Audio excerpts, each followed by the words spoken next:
This one is based on the true story of the Bell Witch haunting that took place in Tennessee in the early 1800s. The Bell family lived in a small settlement in Robertson County, Tennessee. In 1817, they began experiencing strange occurrences in their home. It started with knocking sounds on the walls and doors, and eventually escalated to objects being thrown across the room, bed covers being ripped off, and furniture moving on its own. The family initially thought it was just pranks played by local troublemakers. But as the incidents continued, they became more sinister. The family started hearing strange sounds and voices in their home, and family members reported being slapped, pinched, and even beaten by an invisible entity. The entity was eventually given the name Kate by the family, as it would often communicate with them through knocking sounds in a voice that sounded like a woman's. Kate would often predict future events and answer questions, and was said to have a vast knowledge of history and current events. The Bell Witch haunting became known throughout the local community, and people started coming from far and wide to witness the phenomena. Even Andrew Jackson, who would later become the 7th President of the United States, visited the Bell family in 1819 after hearing about the haunting. The haunting continued for years, and it was said that Kate had a particular animosity towards John Bell, the father of the family. John eventually fell ill and died in 1820, and it was rumored that Kate had poisoned him.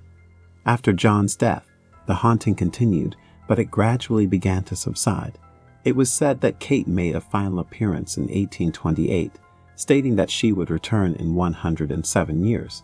The Bell Witch haunting remains one of the most well-documented and terrifying examples of paranormal activity in American history.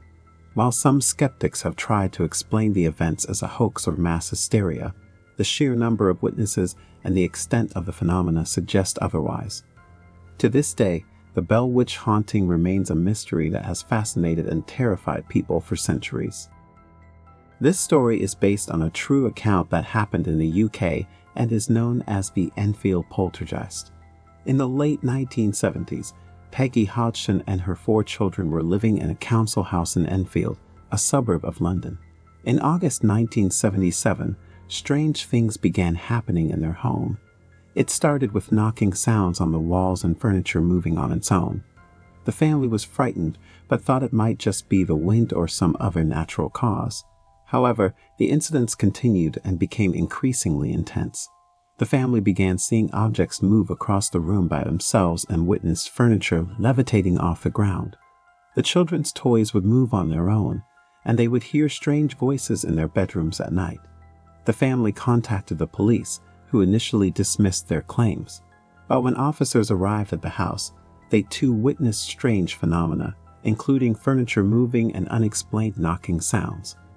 Word of the Enfield poltergeist quickly spread, and soon the media became involved.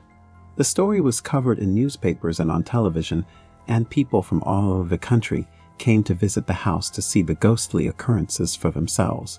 One of the most famous incidents occurred when a BBC film crew was filming in the house. The camera crew captured footage of Janet, one of Peggy's daughters, being thrown across the room by an invisible force. The footage made headlines worldwide and is still considered one of the most compelling pieces of evidence for the Enfield poltergeist. The family claimed that the ghost was a man named Bill Wilkins, who had died in the house years earlier. They said that he had spoken to them through Janet, often in a gruff male voice. The ghost had also apparently told the family that he had died in the house and that he didn't want them living there. As the haunting continued, the family sought help from paranormal investigators who spent countless hours in the house trying to capture evidence of the ghost. Some of the most famous recordings include Janet speaking in a deep male voice, which the family claimed was Bill Wilkins speaking through her. Despite the many skeptics who dismissed the Enfield poltergeist as a hoax, many believe that the family's accounts of a haunting were genuine.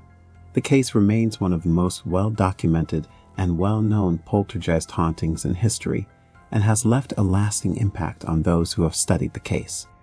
In the early 1900s, there was a small town in England called Borley. It was a quiet and peaceful town, with a population of around 200 people. However, it became the center of a series of strange events that would go down in history as one of the most famous hauntings of all time.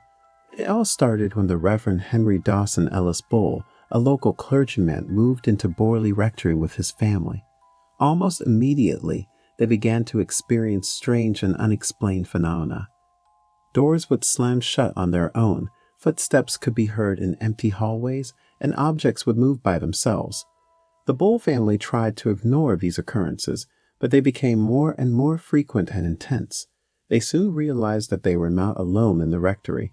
They reported seeing the ghostly figure of a nun walking through the halls, as well as other apparitions of a carriage and horses, a phantom coachman, and a headless man. The hauntings continued to escalate over the years, and the Bull family eventually moved out of the rectory. The new owners, Captain William Gregson and his wife, also experienced the strange phenomena. They even hired paranormal investigators to look into the matter. One of these investigators was Harry Price, a renowned paranormal researcher. Price and his team spent years investigating the Borley Rectory hauntings. They conducted seances, took photographs, and recorded audio and video evidence of the paranormal activity. They also uncovered a tragic history of the rectory, including the story of a nun who had fallen in love with a monk and was bricked up alive in the walls of the rectory as punishment for breaking her vows. The investigation gained national attention, and the Borley Rectory became known as the most haunted house in England. In 1939, the rectory was destroyed by a fire, and the haunting ceased. However, many believe that the spirits that haunted the Borley Rectory still linger in the area to this day. The Borley Rectory hauntings remain one of the most famous paranormal cases of all time. Despite the skepticism of some, there are many who believe that the spirits of the past still haunt the grounds of Borley to this day.